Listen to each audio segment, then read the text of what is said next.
જીટીયુના civil engineer વિભાગના semester 7ના વિદ્યાર્થીઓને પરીક્ષા દરમિયાન જોયું કે report and harbour engineering paper ગયા વર્ષનું પેપર જેવું જ હતું, જેને પગલે એબીવીપીએ વિરોધ પ્રદર્શન કર્યું છે. ગુજરાત ટેકનોલોજી યુનિવર્સિટીની પરીક્ષા પ્રણાલીમાં ફરી એકવાર ગંભીર ખામીઓ સામે આવી છે. સિવિલ એન્જિનિયર સેમેસ્ટર 7 માટે port and herbal engineering paper ગયા વર્ષે પેપર જેવું જ હતું. આશ્ચર્ય રીતે પેપર બનાવનાર કંપનીએ ફક્ત તારીખ અને વર્ષ બદલી નાખ્યું છે. જૂનું પેપર છાપવા માટે પાછું મોકલી દીધું છે. પ્રશ્નો, ક્રમ, વાક્ય રચના, આંકડા અને આકૃતિ બધું જ સમાન હતું. ફક્ત પેપરની ટોચ પર તારીખ અને વર્ષ બદલાયું હતું. વિદ્યાર્થીઓએ તાત્કાલિક કોલેજના પ્રિન્સિપાલ અને જીટીયુ અધિકારીઓને ઘટનાની જાણ કરી. ત્યારબાદ આ મામલો વાયરલ થતા હતા.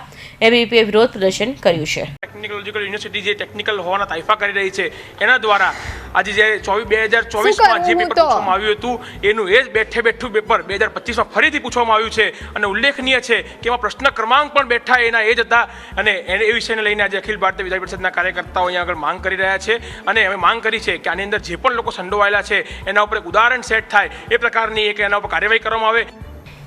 જીટીયુ રજિસ્ટ્રાર ઘટનાની પુષ્ટિ કરી જણાવ્યું હતું કે આ મામલો બોર્ડ ઓફ સ્ટડીઝ કમિટી સમક્ષ ઉઠાવવામાં આવશે.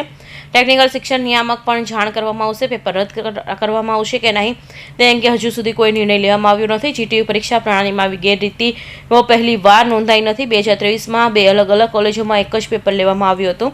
2024માં કેટલાક વિષયોના પેપરમાં અભ્યાસક્રમ બહારના પ્રશ્નો હતા.